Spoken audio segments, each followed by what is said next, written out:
Thank you so much, Kanu, for making time to speak with us today. I think we have to start with, the conversation that has snowballed in the past few weeks, basically since the release of your film Agra on November 14th. Conversation has primarily been about exhibition parity between commercial and independent films, right?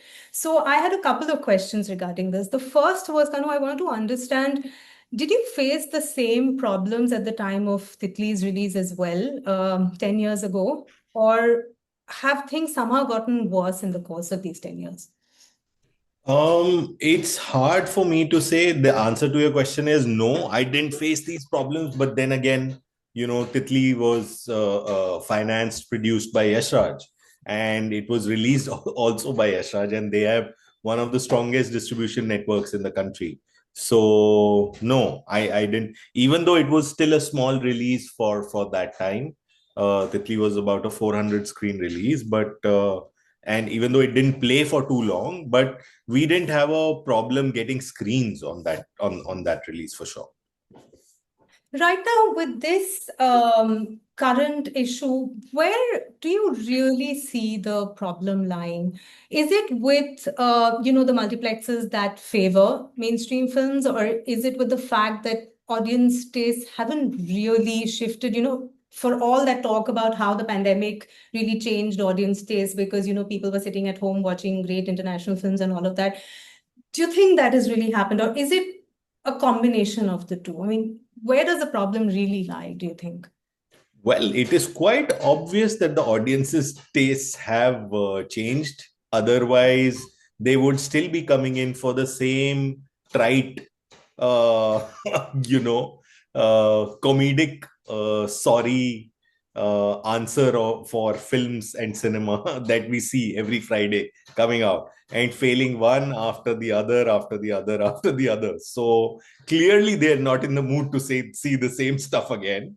But somehow our gatekeepers are refusing to take the message, is all I can say. The problem clearly lies with the system, with the people who are the gatekeepers in the system, the people who control the exhibition. It's clearly now a monopoly, right? There isn't outside of PVR Inox, there isn't much that you can do. So yeah, and for a small film today now, first of all, it's a battle to make the film, and then if it is a small film, then you are in a battle to not just get screen time and space. It's also a marketing battle. So I wouldn't go so far as blaming the audience if we are not able to A, have any space to show them the film, and B, have any method to even let them know that the film is out. If these two things are not taken care of, how can we say that people are not interested in watching that film? I mean, if we are fighting against a big Bollywood film that's releasing on 2000 screens with a marketing budget of 30-40 crores, और आप ये बोल रहे हो कि ये वाली film पे कोई नहीं आ रहा क्योंकि so it's bizarre. I don't see the logic in that conversation. Now been this joint statement that has been issued by you and several other filmmakers, and there's been a lot of industry support as well. And there's talk of a filmmakers guild as well. So Yeah. I wanted to understand, what happens next? I mean, the next time an independent filmmaker has a film that they're releasing, what will the guild do? What will happen? Hopefully differently. It's too early to say. I mean, we are going through an intensive round of discussions. I think the first port of call is to form the body, decide on what the nature of this body should be, because we are also discussing a multitude of ideas that are stemming from being able to first identify correctly what all are the problems that we are facing, because clearly it's not a singular problem. It's a I would say it's a hydra. It's almost an octopus. So I think the more we discuss, the more we talk among ourselves, we are understanding that it has to be a multi-pronged battle, and it has to be a patient and long battle. So yeah, it just might be too early for me to come out and say what happens next, except for now to say that the process of forming the body has started, and the next time you will hear from us is in a press conference where we'll all be there, and we'll talk more definitely about how we are coming together as a group and what is our focus once we have this legal entity that is in place. Speaking of this relationship between independent cinema and the commercial ecosystem, do you think that Malayalam cinema somewhere has been able to strike a bit of a balance somewhere, where there is a degree of OTT presence? There are also theatrical releases for both independent as well as commercial films. I mean, I just wanted your thoughts on this. Absolutely, yes, they have been able to strike a balance. In fact, you'd be surprised, just 3 days after Agra was released, someone randomly messaged me on Instagram a poster of a small Malayalam film, first time filmmaker, no star. Within Kerala, it had released on 250 screens. A film like Agra could not even get 100 screens all over the country, apparently, because there isn't space for a film like this. But a Malayalam film can get 250 screens within the state. So clearly they've cracked something. And what they've cracked is obviously they are more bothered by the collective state of their society. They are not myopic in their vision where they are only talking about money, only talking about box office.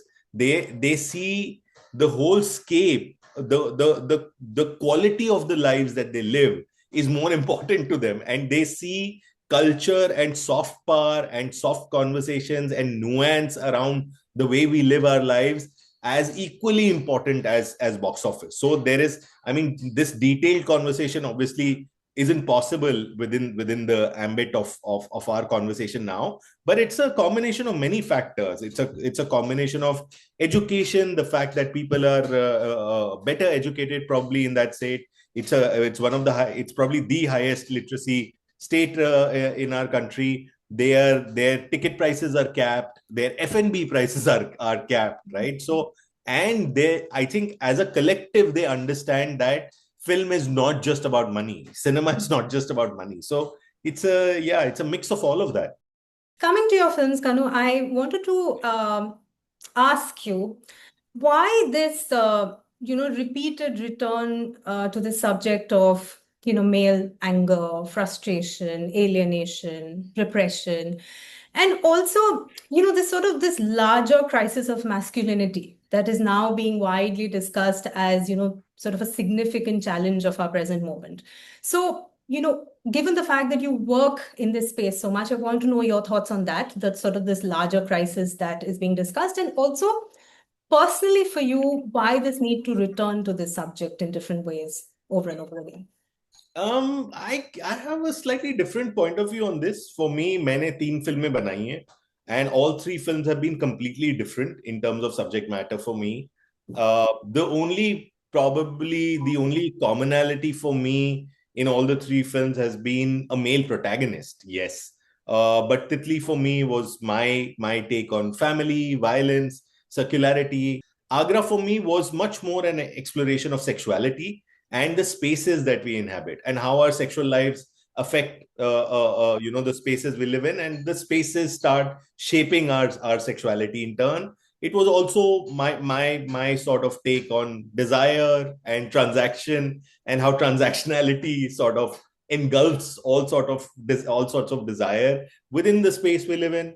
Dispatch again for me was much more about understanding sort of a form of heroism that comes from a certain lack.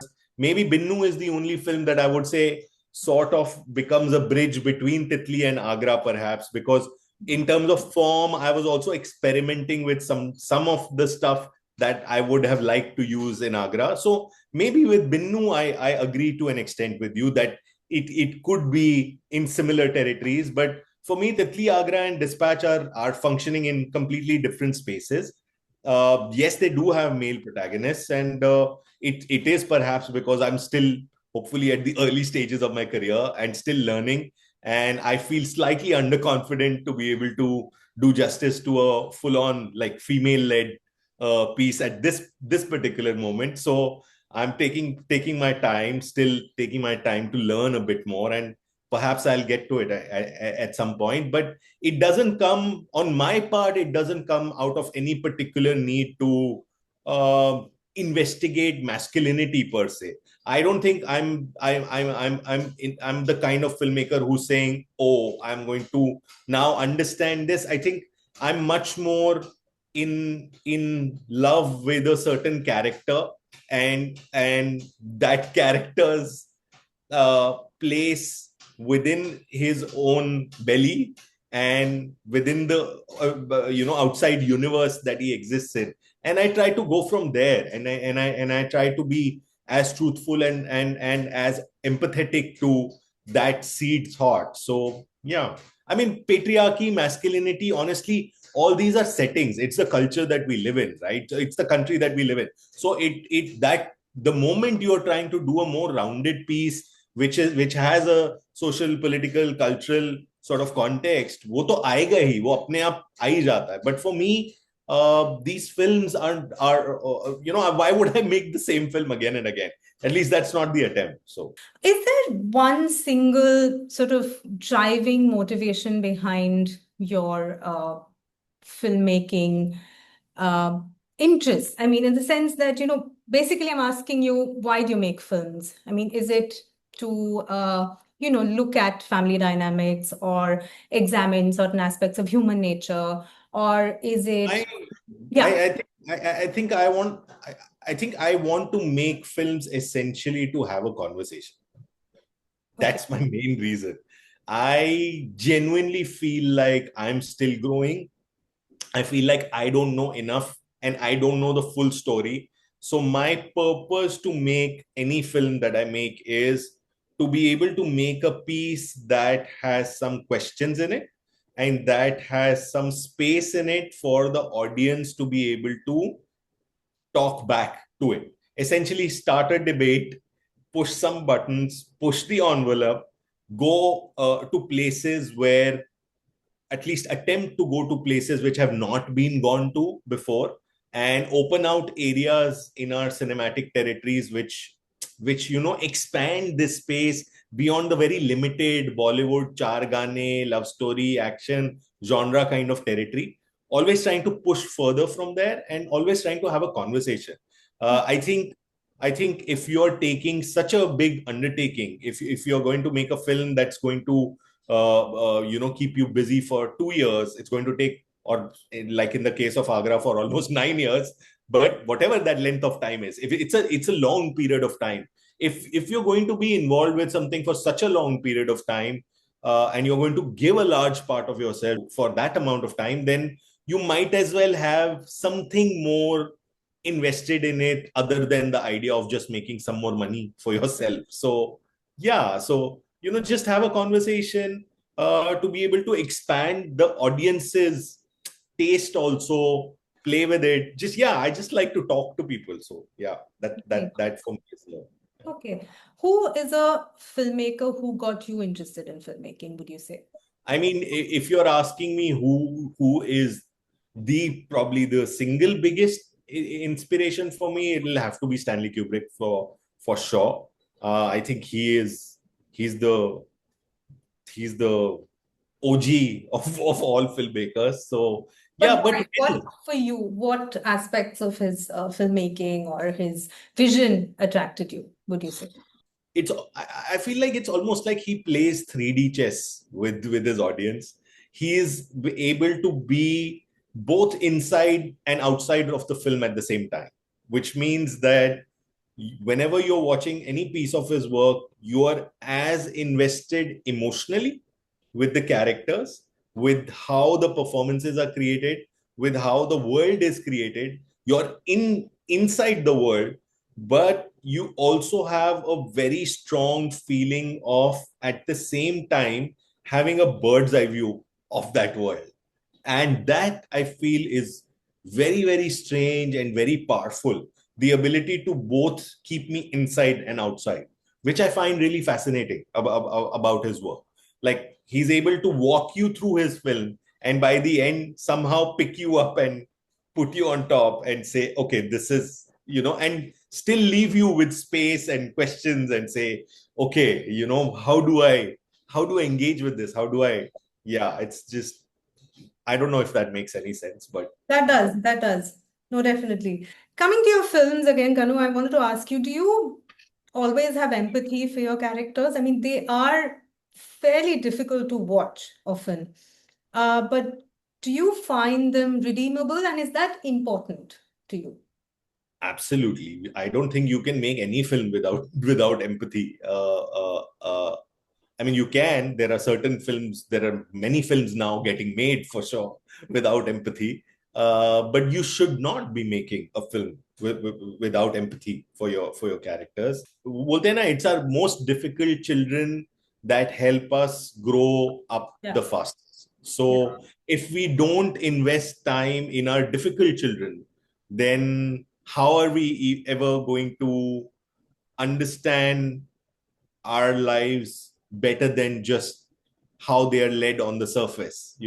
It's not then, it's not then living your life. It's almost akin to just going through the motions. So yeah, I feel like I'm always drawn to characters who are on the margins and who might be easily dismissed as, again, for lack of a better word, difficult or evil or whatever, or bure aadmi, bure log. But there is so much banal, achhe aadmi kind of work around me that I go like, there's enough of that happening. I don't think there needs to be one more person doing a film about sweet nothings and how we live in a magical paradise, which we clearly don't. So I feel like, yeah, I feel like I've got an opportunity. I'm privileged.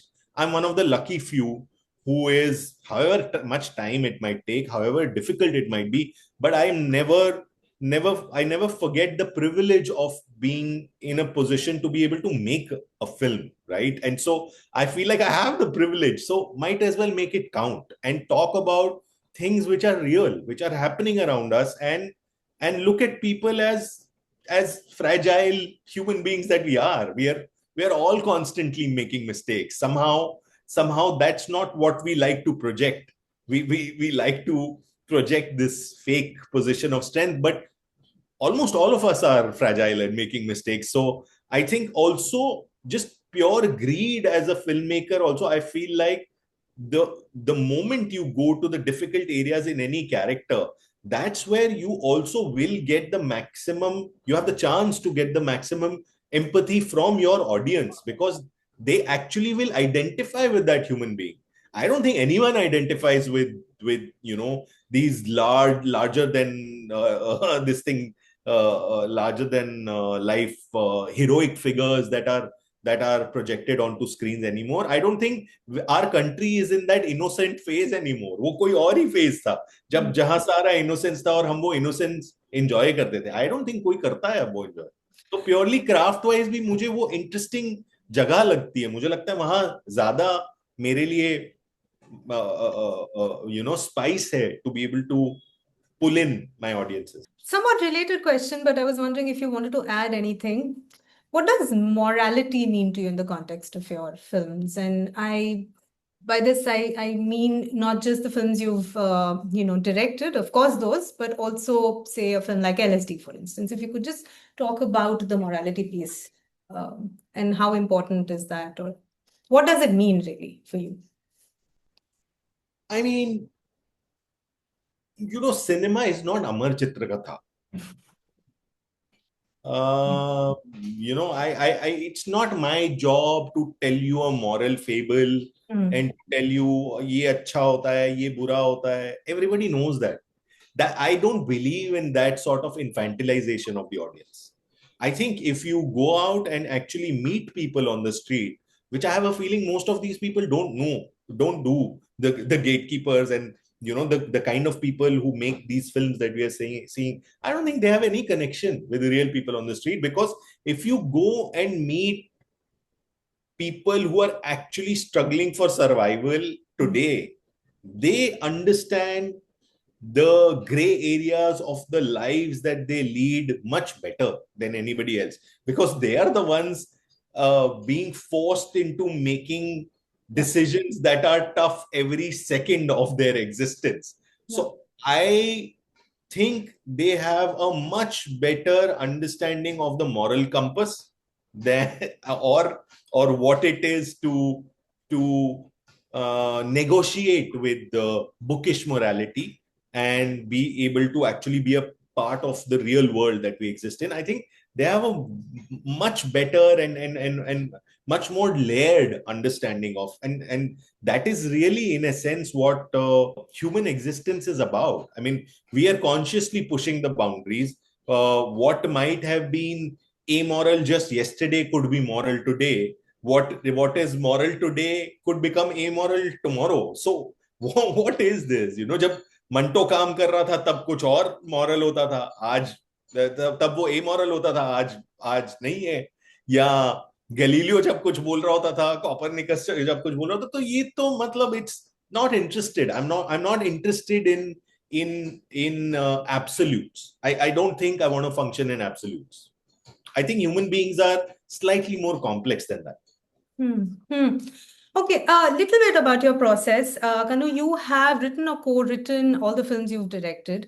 I was wondering, when you're writing, do you ever think like a director? Do you have the cast or the location or shot taking in mind, or is it a completely different approach? Just if you could throw some light on that. I mean, so far, I've been really conscious that while I'm writing, I would say for about 80 to 85% of the process, I look at it only as a writer. I think once I've cracked it more as a literary document for myself, once I'm fairly confident, just towards the fag end key, okay, I think I've landed on what this is, then I might start looking at it as a director and visualizing it and saying, okay, now what is the best way to, have a visual interpretation of this.